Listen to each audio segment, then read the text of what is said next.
La consommation multi-écran aujourd'hui, ça devient une réalité. En fait, nous, on a repéré les 3 styles d'écran.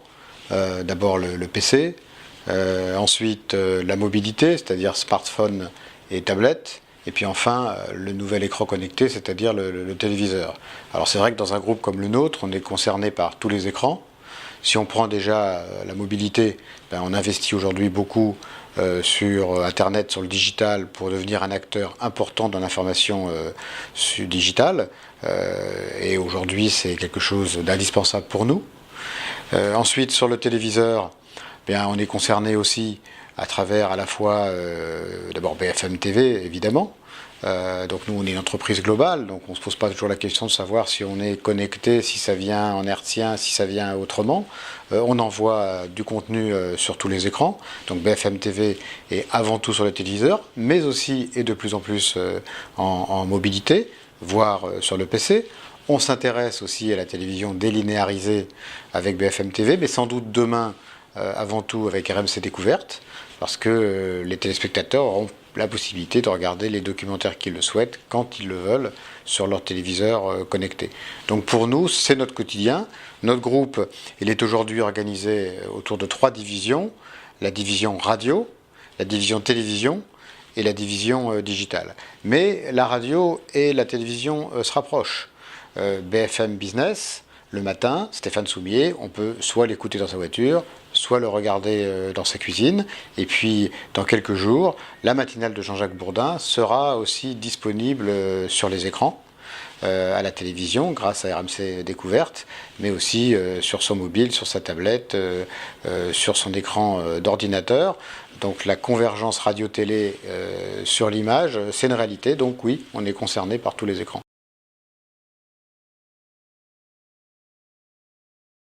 Il y a beaucoup d'opportunités qui se présentent demain pour les médias digitaux. C'est un monde qui bouge.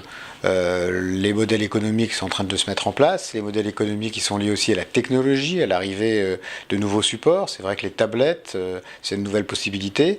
Et on voit que dans le monde des médias, les progrès technologiques sont très favorables. Parce que la tablette, c'est une télévision mobile, le smartphone aussi. Ça veut dire que les messages publicitaires commencent à ressembler à ce qu'on sait bien faire, c'est-à-dire des spots de pub traditionnels qui peuvent être plus courts.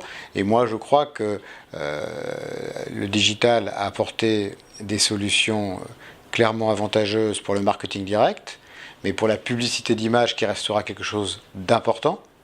On progresse beaucoup aujourd'hui avec la vidéo et ça c'est très favorable à un groupe comme le nôtre parce qu'on est tellement proche de notre métier que on voit ces opportunités comme des opportunités très, très importantes.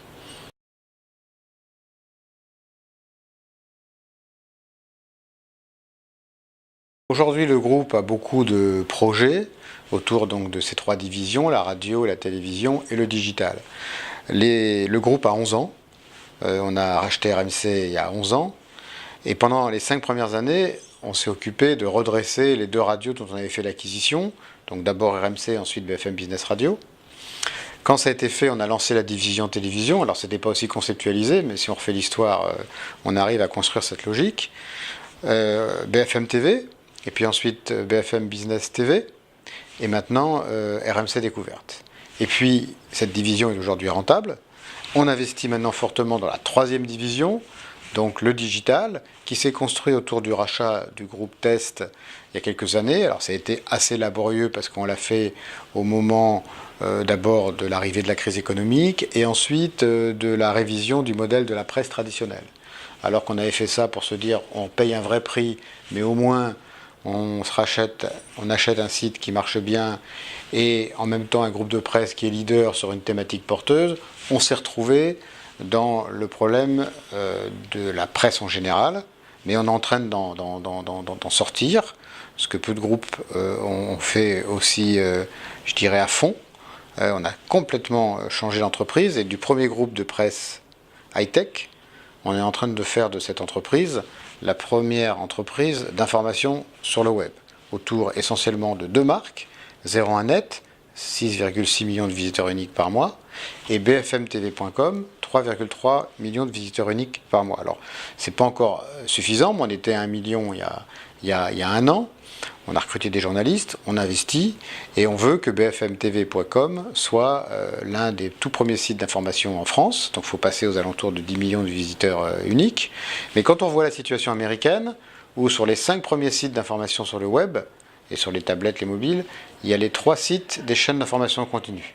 CNN est numéro 1, Fox News est numéro 3, et MSNBC est numéro 5. Ça veut dire que la notoriété et la crédibilité des marques télévision sont très importantes, et l'accès à l'image est aussi très important. BFM TV, c'est aujourd'hui 10 millions de téléspectateurs par jour.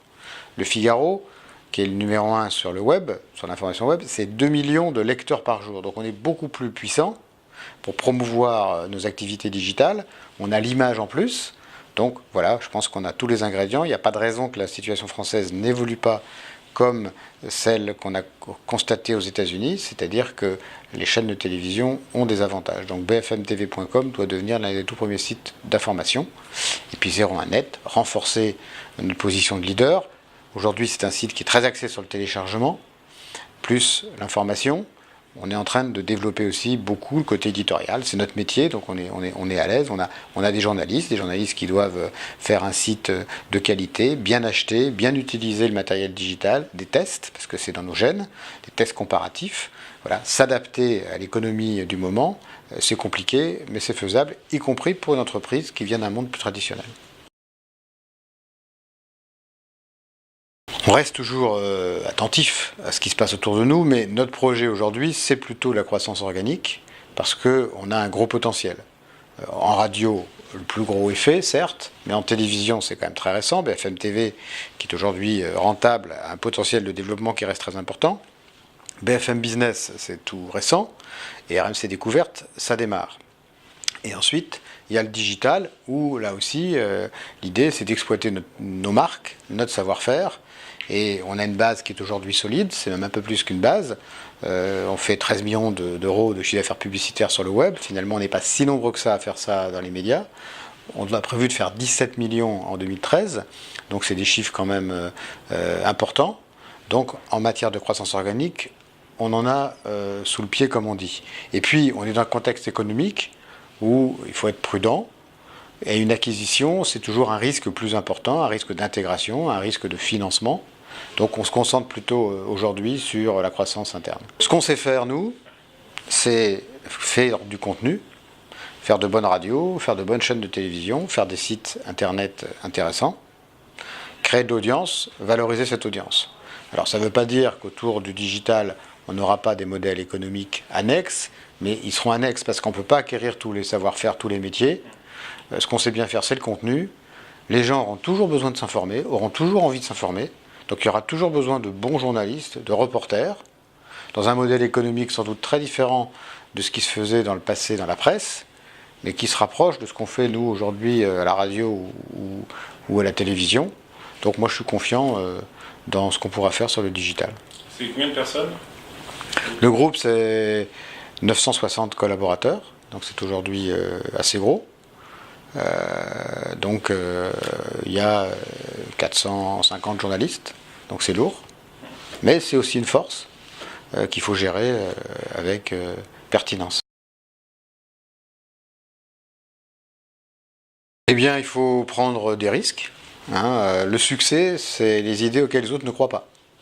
Si une bonne idée, si tout le monde y croit, tout le monde réussit, donc il n'y a pas de succès. Donc c'est toujours une prise de risque, c'est une vision, une conviction.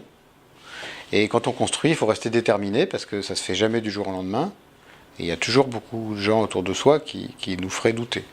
Donc l'entrepreneur qui réussit, c'est celui qui est quand même à contre-tendance et qui a une volonté, un caractère sans doute plus développé que la moyenne pour aller au bout de son idée et réussir. C'est ensuite s'entourer de gens de valeur, monter des équipes stables dans la durée. La durée, c'est important aussi, construire dans la durée, pas faire des virages en permanence. Donc c'est un autre élément important. Et puis, ce qui est très important, surtout dans la période actuelle, c'est d'anticiper. Anticiper, donc être prudent, et de se préparer à d'autres scénarios que ceux qu'on a envie.